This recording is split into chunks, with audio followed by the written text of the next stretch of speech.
las obras de la iglesia, por lo cual también merezco respeto. Acuérdense que yo soy el que va a dar la obra de Dios, y acuérdense que les dije ahorita el Espíritu Santo de Dios. Es mucho más reverencia porque le queda un medio de nosotros.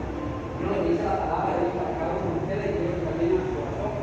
Porque si vivir conforme a la carne, ¿cómo se conforme a la carne? ¿Qué significa eso? Si vivir conforme a la carne, vegetariano, ¿qué más? Si vivir conforme a la carne, sí.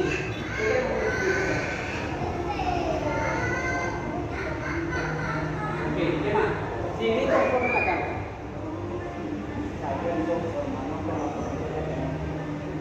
Si vivir conforme a la carne. Porque si vivir conforme a la carne, moriréis.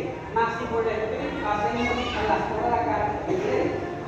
Cuando hablamos de la carne, estamos hablando de del cuerpo. Acuérdense que ustedes son carne y espíritu. No hueso, yo sé que es hueso. Pero dentro de esa carne que hay, el espíritu que es la vida. ¿Sabían eso? ¿Tú sabías eso? Que tú dentro de este cuerpecito hay un espíritu. Y el espíritu es el que nos da la vida. ¿Y quién da el espíritu? Dios. Si yo pudiera sacar el espíritu a Sebastián, le saco el espíritu, ¿qué pasa? Ahí queda la carne, ahí queda el cuerpo, quedan los ojos, queda la boca, queda la nariz, pero no se va a mover. Quedan los huesos. ¿Qué es lo que nos hace a nosotros mover? ¿Qué es lo que nos permite a nosotros adorar? ¿Qué es lo que nos permite a nosotros hacer oración? El espíritu, que es el que nos conecta con Dios. ¿Cómo se dice la palabra? Si vivir conforme a la carne, ¿qué quiere decir eso? Que vivimos es con el pensamiento humano. Y el pensamiento humano es bueno o es malo. El pensamiento humano siempre va a ser malo porque es imperfecto.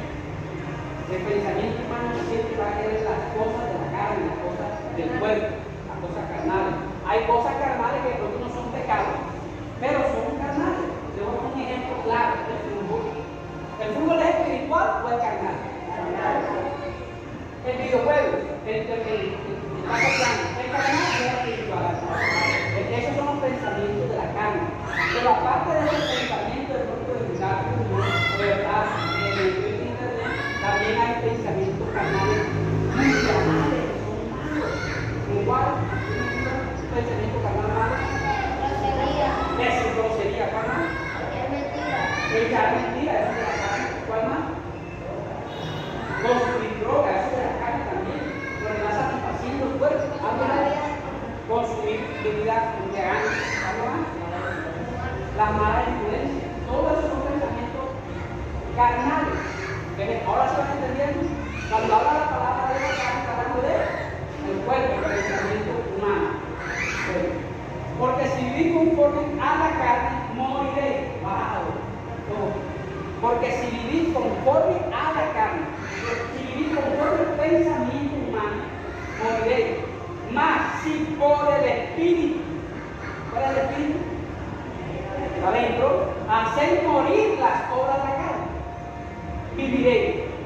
Porque todos los que son guiados por el Espíritu de Dios, estos son hijos de Dios.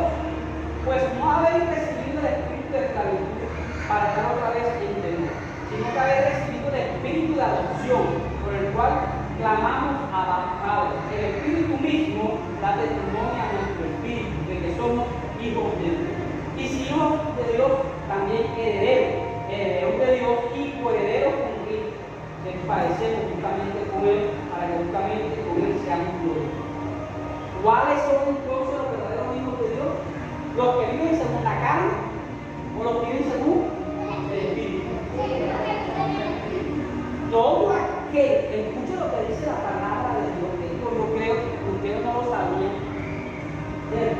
Todo aquel que vive según la carne no es hijo.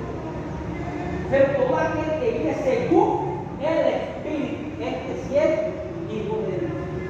Ay, ¿cómo así, pastor? O sea que nosotros tenemos que dejar morir la carne. Tenemos que morir para ser hijos de Dios. ¿Será que es así? No. Porque nosotros, estando en la carne, estando en el cuerpo, podemos ser hijos de Dios. ¿Cómo? ya no domina la carne. Pongamos a él, vamos a poner el ejemplo a él, lo está dominando el espíritu de la carne. ¿Por qué? Porque no estaba prestando atención, sino que estaba distraído por su carne. Eso es un pensamiento carnal, ¿cierto? Pero aquel que es espiritual está pendiente de recibir la palabra de Dios, de recibir lo que Dios le está diciendo. Que todo aquel que se deja direccionar por el Espíritu, este es realmente ¿qué? Hijo de Dios. ¿Sí ven? Lo importante de saber esto, porque muchos van a la iglesia, ay, sabroso. Y ahorita jugamos, la pasamos chévere, ¿verdad? Bacán, chévere, ¿verdad? Pero ese es espiritual, pues de la carne. Ahora sí van a entender. Hay cosas de la carne que no son malas. Pero es donde saber una balanza. Pero un peso va por un lado para el otro. Tenemos que saber balancear las cosas. Tenemos que saber colocar las cosas carnales que me favorecen y las cosas, vamos a llamarlas mundanales, son cosas mundanas, pensamientos, no se para de Dios. Este lo dijeron, que es la mentira, la pelea, la grosería, está contestándole a la mamá y al papá, abriendo los ojos, ¡ay, la santecilla! Eso es bueno, ¿verdad? Pero todos son cosas del cuerpo, de la carne, y nos separan de Dios, nos separan de nuestro Padre, nos separan de nuestro familia. Pero todo aquel que